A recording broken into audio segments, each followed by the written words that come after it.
Welcome into Game Night. I am Derek Forrest. We've got a busy show as always, and of course we are talking about the Washington Commanders because after their first preseason game, a win over the Miami Dolphins last week, they were dealing with some injury concerns, one of them being Marcus Mariota, who left the game with an injured knee. It turns out it's not as serious as what the team expected. But today at practice, we got some injury news because we got a couple of guys coming back from injury. And the first of which we are going to talk about, that is Nick Allegretti, who is coming back from a calf strain that he suffered a couple of weeks ago, but should be ready to go for these Washington Commanders here by the time the preseason starts, which is huge because remember, Nick Allegretti is now the starting center after Tyler Biadasz left for LA, who ironically enough was carted off the field today for an injury of his own as well. But here's Jake Rom talking about Nick Allegretti returning to practice and what it means for the Washington Commanders. After having a couple of days off of practice after their preseason win against the Miami Dolphins, the Commanders back at training camp today here in Ashburn and returning to the field as well, center Nick Allegretti. The veteran offensive lineman has been out with injury for majority of training camp up to this date, but excited to be back on the field, but also expressing his frustration with being out due to the injury. Awesome. I mean, just being in the training room while training camp going on, never something you want. Tough watching the boys go out there and battle in the heat and everything and not being out with them. So awesome to be out there today. Definitely felt like a missed opportunity to get some reps. Fortunately, we still have a couple more weeks of preseason and had plenty of opportunities to get mental reps. Was still able to do some walkthrough throughout the last couple weeks. Kept me locked in, which is great, and just going to have to fast track it a little bit and catch up. It brings experience. He's played in the Super Bowl. He's been a part of Super Bowls. The guy is very, very intelligent, and it's just nice to have him out there because he's also a pretty funny guy when you get to know him. So with the offensive line being a question mark after the Laramie Tunsil injury news, it was good to see center Nick Allegretti back on the practice field. Plenty of time still for him and Jaden Daniels to build that rapport as a quarterback-center duo ahead of this upcoming season. Reporting here in Ashburn, Jake Rom for Game Nights. All right, thank you very much, Jake. And of course, Nick Allegretti, not the only one returning. John Bates, is now back with the Washington Commanders after suffering a hamstring strain. So he's back at practice now as training camp continues. Again, the Commanders getting ready for their matchup on the road this weekend, taking on the Detroit Lions. But John Bates should be a valuable guy in the room, especially with the subtraction of Zach Ertz from a year ago. Obviously, Chikunkonkwo also is an addition to the tight end group as well. But John Bates is hoping to take a leap forward for this Commanders team. He was able to catch up with Jake Rom, who sat down with Bates to talk about the upcoming season and his return from injury. John, back on the practice field, just how did it feel being back out there, being able to do what you want to do? Refreshing, man. It felt like it was the last 2.5 weeks for 2 months, and so just to be back out playing football, just being out for a small amount of time even just makes you realize how much you miss and love the game. So it's really nice to be back out there. Not a heavy load today, no pads on, but still able to go out there, catch some passes, do some blocking drills and whatnot. Just how did it, do you feel like you skipped a beat at all? I know you were dealing with the injury a little bit, but how did it feel being back out there and being able to kind of get a little physical and see how far you can test it? Yeah, it felt really good. Obviously, I only got probably a day and a half at the beginning of the camp, so I didn't get to do too much. But I think now, I'm at a point where I've played a lot of football, so I think the turnaround time for me and getting back to how I feel is a lot quicker than what it used to be maybe as a younger guy. And so felt good, felt comfortable out there. Obviously, still getting back into it and turning things up, but felt good. Chig said he loves seeing you out there, smacking some bodies around, hitting around and whatnot. What's that relationship like? I know Ben's been there with you and those guys, but Chig coming in, what's that relationship like with you guys? Yeah, it's been awesome. Chig's a great dude, man. He's super goofy, and him and I, along with the rest of the guys, get along really well. And so we like to have a lot of fun banter out there on the field and just enjoy being around each other, man. It's a fun position, and we do a lot of fun things, and so it's been great so far. Obviously, you're known as the big blocker in the tight end room. this offensive line, and there's been guys in and out. Nick Allegretti returned today with you as well, which has definitely been a boost for this offensive line. But you kind of being that sixth offensive line, guy for this team over the past couple of seasons, what's that relationship like, and how hard is it with so many guys coming in and out of this lineup, especially with the offensive line right now? Yeah, it's been really good so far. I mean, I've always gotten along with the offensive linemen very well. Those are my boys right there, the big fellas that do a lot and don't get enough credit. And so, yeah, I mean, there's been some guys plugging in and out, but I mean, that's just part of the whole process of everything. But, I think as a team, we just have to, unveil our identity in the run game, and it doesn't matter who's up there. You gotta get up there and step right up to the plate. So it's good. Do you feel like you guys have enough time to whoever's going to be the starters this year to kind of get them in there and get you guys all on the same page? I know a lot of you have been here for a couple of seasons, so it's not anything too different, but Allegretti moving to center and stuff like that, do you feel like you're going to have enough time before the regular season starts to kind of make sure this ship is riding the right way? Yeah, definitely. I think too, at least between like the offensive line room and the tight end room, we've just started, being an open line of communication from within each other, starting from inside out. Communication starting from the inside, going all the way back out, and then coming all the way back inside. And so that's an emphasis that we've been making, is just to overemphasize communication inside, because if we can all be on the same page, and we give ourselves a real chance to have a good start. All right, we also had some kicking news out of Commanders camp. We all know that Drew Stevens and Jake Moody were having a kicking competition over the offseason. The Commanders have been through a lot of kickers over the last couple of years, but it's Drew Stevens who comes out on top. He was 43 of 48 during camp, 1 of 1 during the game on Friday night, and then Jake Moody was 36 of 47 during camp and 1 of 1 during the game. But Drew Stevens talked to the media today about his relationship with Jake Moody, even though they were holding a competition.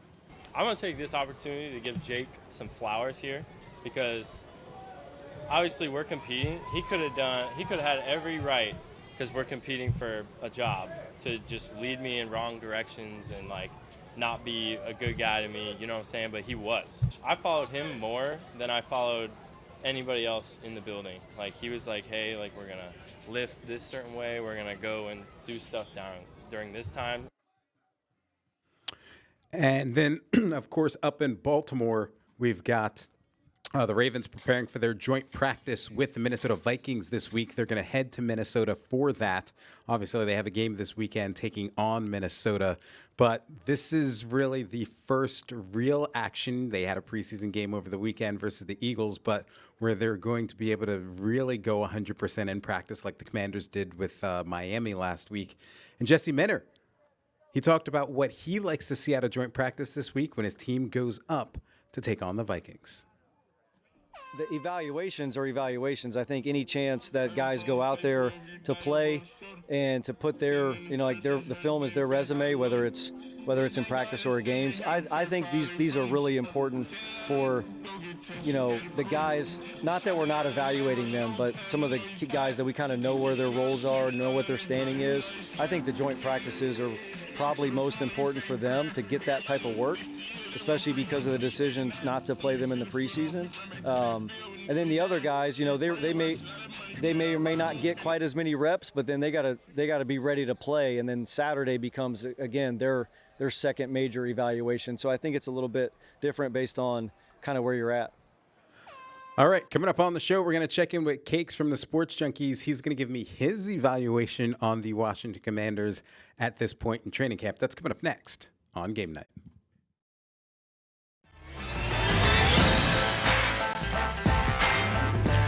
Welcome back into Game Night. Derek Forrest. Earlier today, I caught up with Cakes from the Sports Junkies. He and the crew, they were out at Commanders camp this morning, and they got to check out practice after the first preseason game of the year. And Cakes gives me his evaluation on what he's seen so far out of the team. I mean, they clearly have some work to do, I think, to get Blau's offense and Durante Jones's defense up to speed. It's going to be tough to, have two brand new coordinators and make sure everybody has learned all of the components of the offense and the defense.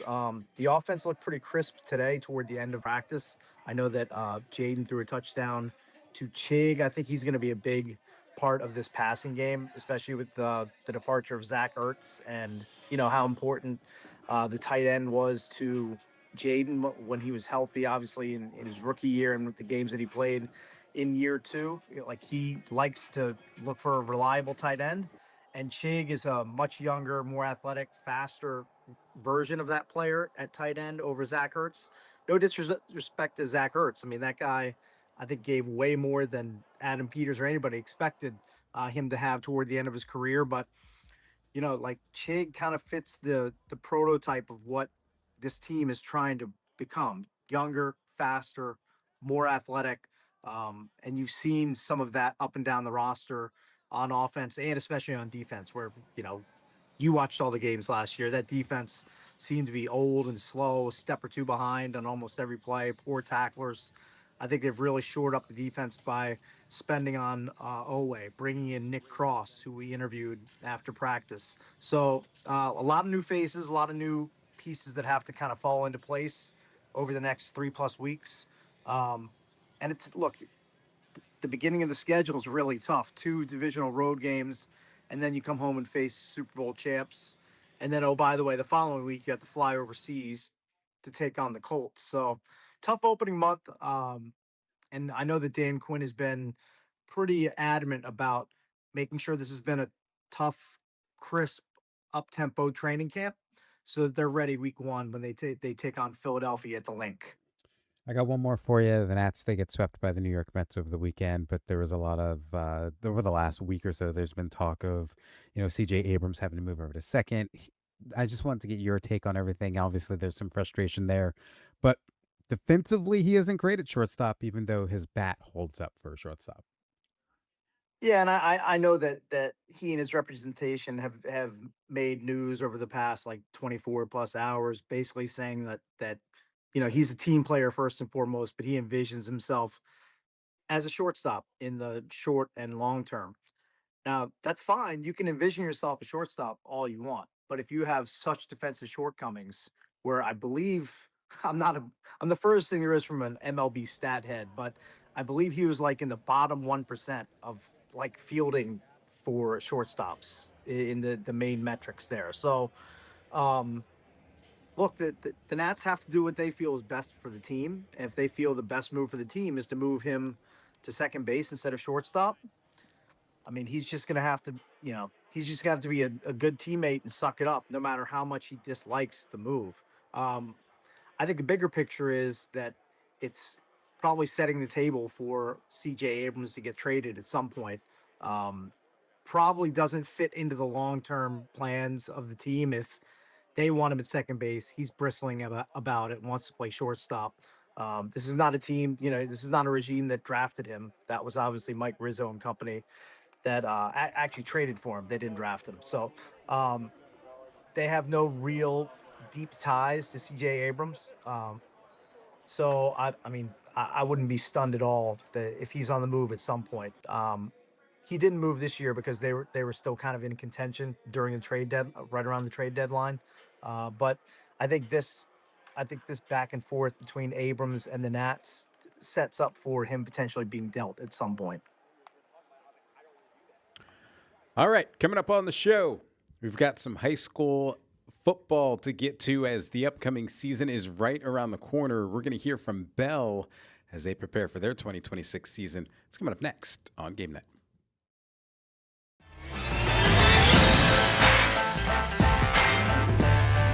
Welcome back into Game Night. Derek Forrest. The Bell Griffins had an outstanding year last year. They finished 11-2 on the season, and they're hoping to continue that success they saw in 2025 in 2026. Tiger Munn caught up with the head coach Samir Shakur Smoot as we continue our countdown to kickoff. All right, you're at Bell High School, looking ahead to our countdown to kickoff series here with Coach Smoot of Bell. And Coach, just a really good year last year. Back-to-back championships. How are you guys looking to follow that up? We're looking to follow that up by, moving up into the new division and trying to replicate our success. Every year we set a standard, and the standard now is like pretty much not only get better than the year before, but championship or better, because we used to playing playoff football, championship football. So anything less than that would be failure in our eyes. And, last year, Coach OJ taking his last game in the Gravy Bowl, some big shoes to fill, but you are the next man up. Just how are you feeling about taking on this role, and how excited are you? Well, see, I was under him for like the last 4 seasons as his first starting out as a DB coach, and now, in the last 3 seasons as his defensive coordinator and assistant head coach. So he got me ready for this moment. I would say he definitely helped me, prep me, and the little things that he had me doing, I didn't see it at the time, but now it all makes sense that he was getting me ready to be his successor at Bill. So I know it's big shoes to fill, but I think that with my knowledge and with everything he instilled in me, I'll definitely be ready to fulfill those shoes. You talked about, just the lessons he instilled onto you. Was there any kind of like, oh, wow, that's what he meant moment when you were taking the helm as the head coach? You're like, oh, that's what he meant in that moment. Yes, a lot of this time, like that was like, especially with guys playing like different positions, just being open to versatility. Like a kid may tell you they may play one position, but you got to go what's best for the team, what fits your scheme, and things like he showed me that, and also being able to delegate, use your staff, use your players, and so it all ain't on you as the head coach. It takes a village to be a successful program. So he definitely showed me that as well. And one more question about you personally. Just what was the moment like when you found out you were going to be a head coach? I saw that you found out like 3 months before the season started. Just tell me about that moment. The moment came, it started like, he told me that week, like beginning of that week, that he was resigning. So he wanted me to be, his successor. So I was torn at first. I'm like, man, that's a lot of work. I don't know if I'm ready yet.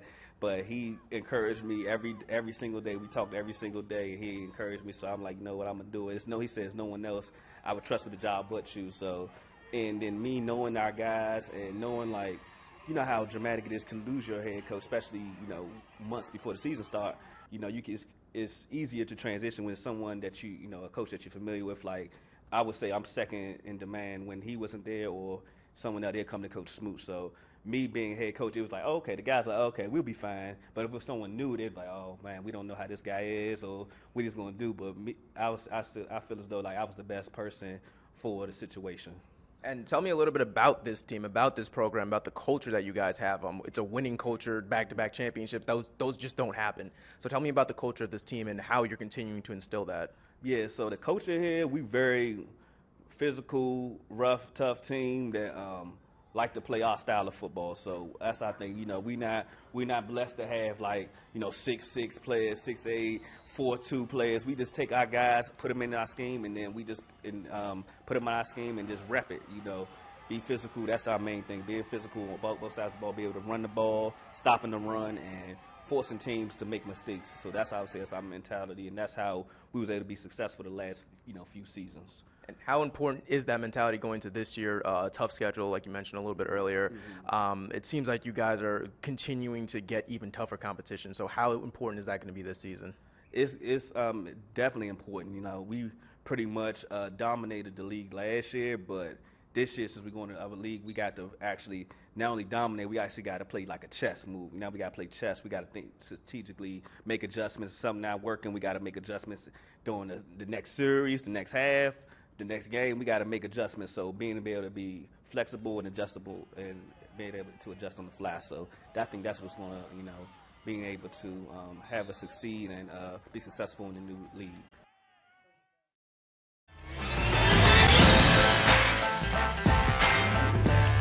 Welcome back into Game Night Dirk Forest. We're going to check in with Alex Flum and Jake Rom for the Rapid Responses segment that they do on their podcast, Undrafted Opinions, and they start talking about the Washington Commanders. Commanders' offensive line was ranked 32nd in the NFL after the Tunsil injury. What are your thoughts? I think that's still too low in my opinion. I understand maybe it is an overreaction to it, and it was by PFF, which does a lot of the grading on more things than we can see with the naked eye, but I still think it's too low. I think when Sam Cosmi's out there, I think Josh Connerly will be good, better than he was last year. I think Brandon Coleman moving over is a good thing, and I think when Nick Allegretti joins this offensive line again, there's no chance that they're the worst offensive line in the league. There's no chance, and I think the stats are going to show it when the run game gets going and the play action passing also as well. I think the run game is going to be great for this offensive line. I don't think they're top half of the league, but I think they're around that 20 range. I'm smiling because I know you went past your 30 No seconds. chance I went past it. All All right, Russell Westbrook announcing his retirement. There were a possibility of him maybe coming back here to DC, but your thoughts on his retirement? Yeah, I mean, there isn't a huge connection to DC, but he came here for that 1 year, and he broke the triple-doubles record, and he brought some excitement to Wizards fans. Heck, I think it's the last time they were in a playoff game, I'm pretty sure. That series against the Sixers that we were covering coming out of COVID, still in COVID. But, you know, just an awesome player. Doesn't get the love he deserves. I think he gets a bad rep in the league, you know. He was a better teammate than people thought. He could set guys up. He had a great career. And I think he will be a Hall of Famer. And I think he's the kind of guy that could come out of retirement in a couple years. You never know, like Elena Deladon. But you're over. Congratulations, Russell Westbrook. Yeah. Oh, I'm asking you the next one. You That's are. right. The next one, James Triantos making his DC Major League debut up with the Cubs, rookie with them. Had a chance to talk to him, but you did such great coverage of him. And as soon as I said Jake Rom, he was all excited. So he was willing to do that interview once I brought up Jake Rom. So just tell me, how proud are you of James? I'm just excited to see a guy that he had a teammate at Madison High School in Bryce Eldridge that was a first-round draft pick, and within a year or so, he was up with the Giants organization. James kind of had to work a little bit harder. Second-round draft pick in the 50s somewhere. Had to work a little bit harder, go through the system a lot. Dealt with some injuries as well as he was coming up through the Cubs organization. So just so proud to see a guy that we keep talking about. We mentioned Chop Robinson, but being a guy that has been able to kind of fight through this adversity of getting injured and fight through and claw through to get to his major league debut, get a hit, and then be in D.C. the other night. Good for him. Yeah, it's awesome. All right, All right, one of your favorite shows, Amazing Race. I know you love it a lot, but Joanna Lohman, I think is that how I say her name, and Ali Krieger going to be on the Amazing Race. So your thoughts on that? Yeah, former Washington Spirit players. They were teammates. Got a chance to talk to Joanna Lohman 10 years ago as an intern with another station in the market, with Channel 7 over there. They called her Joe Hawk. So it's going to be cool to see her on the Amazing Race. Hopefully we're going to talk to her in the days that are coming up. But we will be rooting for them for sure. I'm going to be back into the Amazing Race, and my best friend and I want to go on that show. So maybe she'll get us that connection on there. Who knows? I don't know. We'll see. Hopefully we don't jinx like we did the Survivor guy. Yeah, I mean, the season hasn't even started yeah, I know, yet. but And I think they're going to do well. The athletes always make a little bit of a run. Yep. All right, well, that's going to do it for another edition of Game Night. Have a good night.